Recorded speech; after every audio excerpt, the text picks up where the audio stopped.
At 8:14 a.m., my phone lit up on the kitchen counter, vibrating against the marble like it had something urgent to confess. One message from my mother, punctuation, perfect tone, mechanical. We changed all the locks on the front door and also the gate code. We no longer trust you. For a second, I just stared at it, coffee still dripping steam, ghosting the air. Then I typed back, calm as ever, noted. That was clever. But I believe you forgot one thing. I hit send and watched the little bubble disappear. Outside, the city kept moving, unaware that one family had just declared war in a single text. When people say family first, I used to nod automatically like loyalty was muscle memory. For 4 years, I paid their mortgage, property taxes, utilities, roof repairs, and even the new water heater after last winter's storm. Every bill came to me, every thanks went to someone else. Mom used to say, "You're such a blessing, Lisa," in that rehearsed tone that sounded like a receipt being folded, not gratitude being spoken. From the outside, my family looked picture perfect. The Carson house with its white porch railings, a home sweet home sign swinging by the door, and a mother who hosted Bible brunches about love and unity. Inside, everything was transactional. If Lindsay, my older sister, needed daycare money, it was Lisa, you're the responsible one. If Dad's credit card maxed out, it was, you know how hard he works. But when I asked for anything a weekend to myself, a boundary, they called me ungrateful. Lindsay had 2 kids and a full-time gift for turning inconvenience into emergency. Her car breaks. Dangerous for the kids. Her card got hacked, just until payday. The problem was payday never came. Every time I bailed her out, Mom framed it as, love family helps family. The unspoken line was always, and you'll pay for it. Dad was the kind of man who believed silence fixed everything. He avoided conflict like it was contagious, cracking jokes whenever tension filled a room. Hey, Liz, he'd laugh, at least you're not broke, right? Once he borrowed my name to apply for a small loan, just a paperwork mix-up, he said. I let it go like I always did. Because in our family, the peacekeeper didn't win arguments, she absorbed them. The house itself had become a shrine to that dynamic. I'd visit and see the curtains I'd paid for the roof I'd replaced, and my mother beaming like she'd built it brick by brick. She'd pour me tea and remind me how blessed we were that Lindsay found such a beautiful home. I never corrected her. I just smiled my throat tight, pretending I didn't notice she used the word we as if I wasn't sitting right there. Some nights I'd lie awake in my apartment staring at the ceiling fan, replaying every favor I'd said yes to. It started as kindness and turned into a system one where love was measured in payments made on time. Somewhere along the way, I stopped being the daughter and became the donor. So when that message came, we no longer trust you, it didn't feel like betrayal. It felt like confirmation. They'd just put in writing what had been true for years. The locks were changed, but the door had been closing long before that. It started with a Facebook post I wasn't supposed to see. I was waiting curbside for a grocery pickup when the algorithm handed me a little betrayal wrapped in family pride. There they were, Mom, Dad, and Lindsay standing on the porch of my house, the one I'd been paying for 4 years. Mom's caption read, "So proud of our daughter Lindsay for building a home we can all share. It's finally in the right hands." I read it 3 times, hoping my name might appear somewhere, maybe in the comments. It didn't. Just a stream of hearts. And she's such a good daughter from relatives who never once called to ask how I was. My throat burned, and the grocery clerk's voice barely reached me. "Ma'am, your order's ready." I couldn't even move. Later, I called the bank, part logic, part denial. The woman on the line chirped, "Yes, Ms. Carson. You're still the primary on the mortgage, but there was a request last week to change that to a Miss Lindsay Carson. Verification pending." My stomach dropped. Someone had tried to rewrite ownership like it was a name tag. By the time I checked my account, the theft was quiet but obvious. $2 and $400 transferred out to a familiar card. Lindsay's emergency visa. I texted her, "Did you use my card again?" 10 minutes later. "Don't make it a thing, Lisa. The kids needed shoes. We're still sharing that one, right?" We weren't. Then Mom chimed in, "Honey, Lindsay's going through so much. She said she'll pay you back. Let's not start a war over a few dollars." A few dollars. I stared at the screen, my hands shaking, but not from rage, from recognition. It had never been about money. It was about value. Their emergencies always outweighed my boundaries. That night, a notification blinked Family Circle group chat. I hadn't looked in months, but curiosity is a cruel thing. Inside, someone had posted a meme, a man handing over his wallet. The caption read, "Big sponsor energy." A cousin tagged me.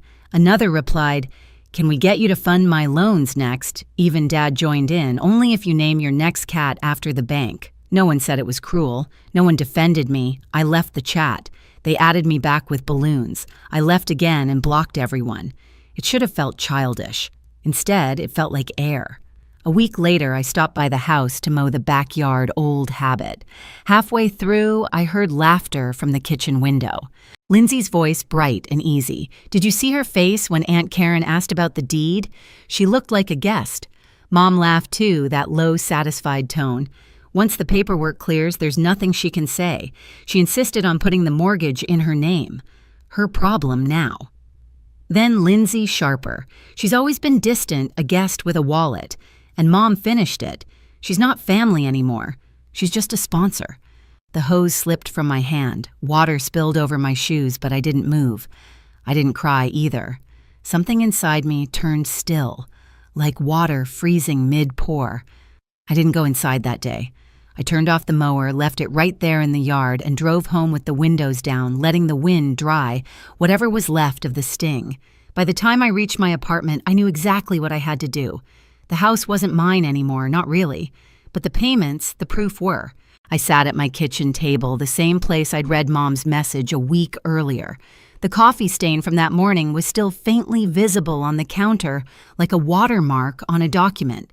I opened my laptop, logged into my bank, and hovered over the auto transfer that read $4,800, recurring monthly payment. The cursor blinked. My hand didn't tremble. Cancel. The confirmation screen flashed once, and that was it. 4 years of silence undone in a single click. I leaned back in my chair, a strange calm settling over me. The kind that doesn't come after victory, it comes after clarity. I opened a new spreadsheet and started typing mortgage, property, tax, roof repairs, utilities, insurance, daycare, groceries.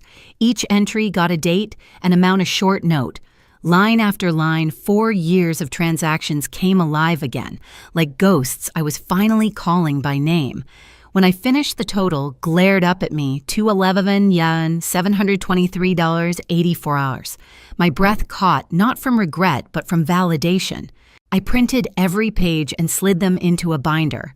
Then, for the first time in years, I labeled something for myself evidence. That night, a soft thud at my door pulled me from the numbers. A white envelope with gold edges, no return address. Inside, a glossy invitation, "Please join us to celebrate Elizabeth Carson's 60th birthday." The quote at the bottom read, "A house is not a home without family." I almost laughed. The irony was so loud it was quiet. I pinned the invitation to my fridge right beside the binder of payments, a reminder that every story needs an ending. For the next few nights, I barely slept. I wasn't angry anymore. I was meticulous. Each evening after work, I gathered receipts, screenshots, audio files. I even found a voice memo from that afternoon in the backyard. My phone had been recording from my pocket. The line played back crisp and cruel. "She's not family anymore. She's just a sponsor." Hearing it again didn't hurt, it focused me. That sentence had been the final transaction. They define me as a sponsor. Fine. Sponsors can cancel. Sponsors can audit. I texted Grandpa that night, "I'm going to Mom's party." I think it's time things are said out loud. No reply came, but I knew he read it. He always did. He was the only one who never asked for money, never treated kindness like a down payment. The day before the party, I rehearsed. Not words, but composure. I stood in front of my mirror wearing a navy blazer and jeans, hair tied back, nothing fancy. Calm, capable, unshakable, that was the point. They thrived on my reactions. This time, they'd get none. Before heading to bed, I packed the binder and the USB with every file neatly labeled. I zipped them into a plain black bag and set it by the door. The weight of it wasn't heavy. It was balance. When the morning came, I poured coffee, glanced at the invitation one last time, and whispered to myself, "That was clever. But you forgot one thing." Then I smiled, locked my apartment, and left for the party. The party was exactly what I expected: emerald and gold decorations, a rented banquet hall that smelled faintly of perfume and champagne, and the soft hum of people pretending to adore each other. My mother had always known how to make an event feel like a performance. Tonight, she was the star. I walked in 10 minutes late on purpose. The chatter dimmed when people noticed me, like someone had lowered the volume knob. A few polite smiles flickered, unsure whether to greet me or avoid me. Lindsay froze mid-sentence at the punch bowl, then looked away so quickly it was almost convincing. I found an empty chair near the back. No one approached. Perfect. I wanted distance, not to hide, but to watch. From here, I could see everything: the slideshow of Mom's life looping on a projector, the Happy 60th Elizabeth banner strung across the wall, the pile of shiny gift boxes near the stage. The lights dimmed, and the MC, a family friend who loved his own voice, tapped the mic. "Let's all raise a glass to Elizabeth Carson," he said, "a woman of grace, generosity, and love." Laughter and applause rippled through the room like a rehearsed cue. I sipped my water, tasting the irony. The slideshow rolled again: wedding photos, vacations, baby pictures of Lindsay and me. My mother narrated from the stage in her practiced warmth. This home was built with love and passed down with purpose. It's a legacy, a reminder that family always comes first. And then Lindsay took the microphone. "Mom," she said, voice trembling just enough to sound heartfelt, "you've taught us what real family means: sacrifice, loyalty, faith. This house represents that. It's the heart of who we are." Applause erupted. Flashbulbs from cell phones lit up the room. I felt my pulse slow, not speed up, because the louder they clapped, the clearer I became. Mom dabbed at her eyes with a napkin. "I'm so proud of my daughter," she said, smiling toward Lindsay. "She's shown us what legacy truly means, and I'm grateful this home will stay in the right hands." That phrase, the right hands, the same words from that Facebook post. I stood. The applause faded just enough for the microphone to pick up my footsteps. I didn't rush. I walked up the aisle like someone who belonged there. "I wasn't planning to speak tonight," I said, my voice even amplified across the room. "But since we're talking about legacy, maybe we should talk about what it costs." A ripple of whispers rolled through the tables. Mom's smile twitched. "Lisa," she said softly, that warning tone she used when she wanted me to shut up without saying it out loud, "maybe we can do this another time."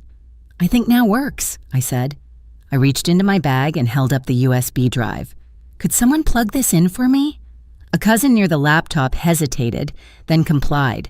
The screen behind Mom flickered, the slideshow cutting to black. For a second, the room was silent except for the projector's hum. Then an audio file began to play. Mom's voice, clear and cold.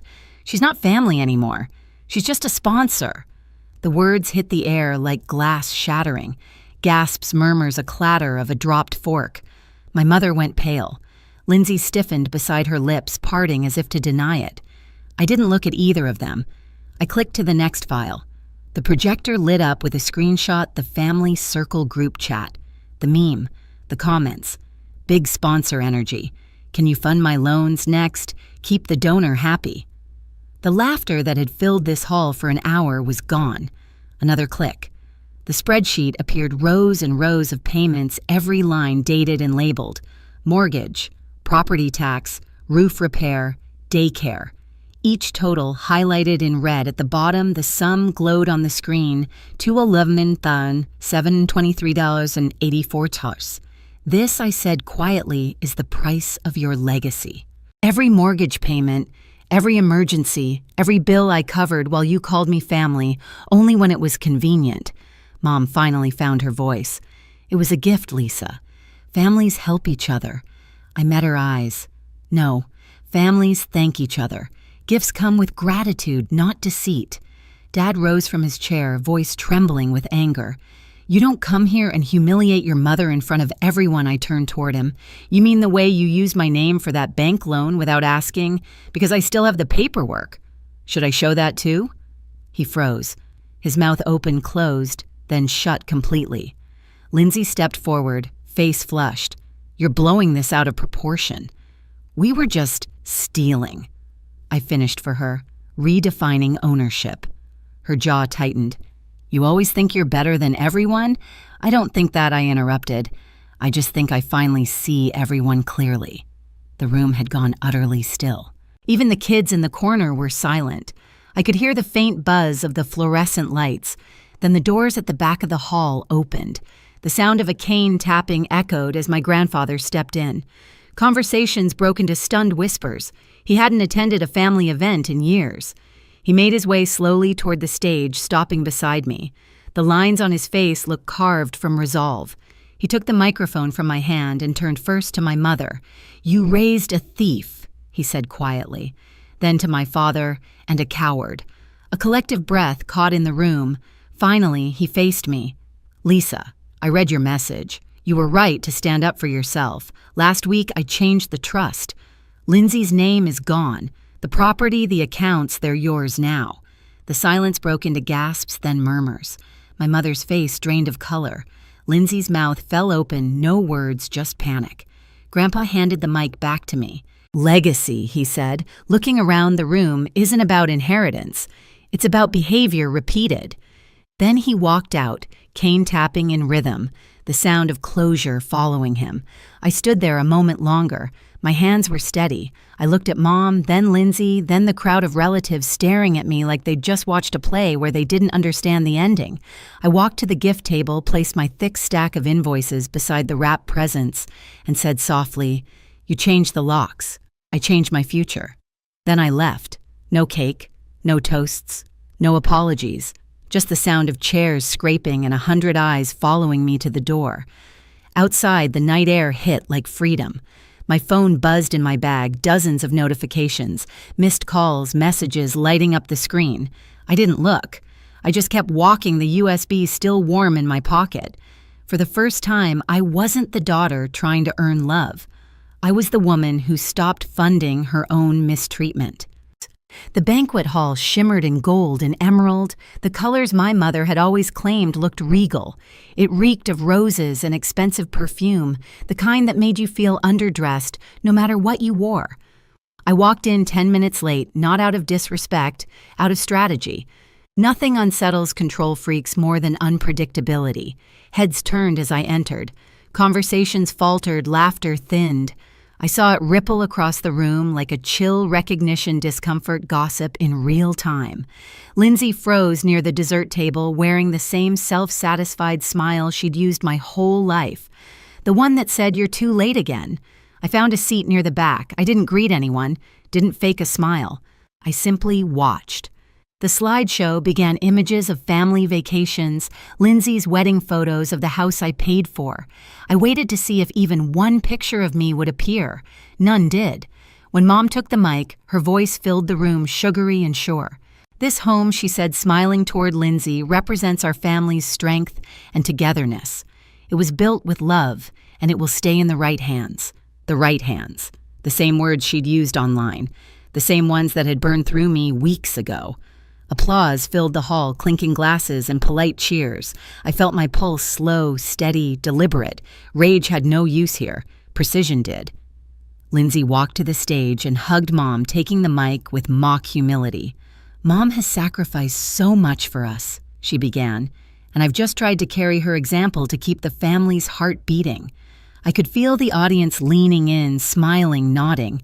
It was a room full of people hypnotized by the performance of goodness. I stood smoothing the sleeve of my blazer and began walking toward the stage. The applause faltered. People turned. Chairs creaked. My mother's expression froze halfway between pride and panic. "I wasn't planning to speak tonight," I said evenly, taking the spare mic from the stand. "But since we're talking about family and sacrifice, maybe it's time we talk about what those words have cost." My mother's hand twitched toward me like she might whisper something, some polite, murderous plea for silence. I didn't look at her. "I have a short presentation," I said, reaching into my bag. "Could someone help me plug this in?" A cousin near the projector hesitated, glancing at Mom, then at me, and decided curiosity outweighed loyalty. He took the USB and slotted it in. The slideshow blinked off, and a new file name appeared on screen. Sponsorship Program for Years. XLSX. The room chuckled nervously. I let them. The first audio clip began to play background chatter, then my mother's voice, cold and unmistakable. She's not family anymore, she's just a sponsor. The laughter stopped. Someone gasped. Glass shattered. Lindsay's face drained of color. Mom stood frozen, her lips parted but no sound emerging. I waited for the echo to die before I spoke. That was recorded 3 weeks ago, the day you told me I wasn't family. I clicked to the next slide screenshots of the group chat. The meme of a man handing over his wallet. The comments, big sponsor energy. Can you fund my loans next? Keep the donor happy. This, I said, is what love looks like in the Carson family. No one moved. I heard a chair leg scrape against the floor. Click. The spreadsheet filled the screen rows of payments, line after line, mortgage, property tax, roof repairs, daycare, groceries. 4 years' worth of invisible labor. At the bottom, a total in red, $211,723.84. This, I said quietly, is what that love cost. Dad rose from his chair, red-faced. You're embarrassing your mother. Turn that off right now. I looked straight at him. You mean like you embarrassed me when you took out a loan in my name because I still have the paperwork? Should I project that next? He froze, sinking slowly back down. The audience shifted murmurs, spreading eyes darting between me and my parents. Mom finally found her voice brittle and trembling. Lisa, it was never about money. Families help each other. I met her gaze. No, Mom. Families thank each other. Families don't rewrite ownership and then lock you out of the house you've been paying for. Lindsay's voice cut in sharp and desperate. You're twisting everything. It wasn't like that. I turned to her. Really? Because the bank records the chat logs and this audio seemed pretty clear. But go ahead. What part am I twisting? Her mouth opened, then closed. Nothing came out. The silence was thick enough to choke on. Every relative in that room had an opinion. None of them dared speak it aloud. Then came the sound, steady, rhythmic tap, tap, tap. The doors opened and my grandfather entered, leaning on his cane. Conversation died entirely. Even my mother looked startled. He walked down the aisle, slowly ignoring the stares until he reached me. His presence filled the space without raising his voice. Lisa, he said softly, taking the mic from my hand. You were right. He turned to my mother. Elizabeth, you raised a thief. His eyes flicked to my father. And you became a coward. Gasps rolled through the room. My mother's hand flew to her chest, eyes wide with humiliation. Grandpa continued, voice even deliberate. Last week I reviewed the trust. I've removed Lindsay's name. The property, the accounts, they now belong to Lisa, the one who earned them. The room erupted in whispers, shock, outrage, awe. Lindsay's jaw dropped. Dad stared at the floor. Mom reached for Grandpa's arm, but he stepped back. You wanted legacy, he said. Then earn it. Deceit doesn't build families, it rots them. He handed the mic back to me. Your turn, kid. I nodded once, then faced the crowd again. My heartbeat was steady. The storm was already over. I was just narrating the damage. I lifted the binder from my bag and placed it on the gift table right between a bouquet and a box wrapped in gold paper. You changed the locks, I said quietly. I changed my future. No one clapped. No one dared. I walked off the stage, every step deliberate. The hall was silent except for the hum of the projector still showing the final slide paid in full. As I reached the door, my mother's voice broke the silence, small and pleading. Lisa, wait. I paused but didn't turn around. She said, You don't understand. I understand perfectly, I said. You taught me. Then I walked out.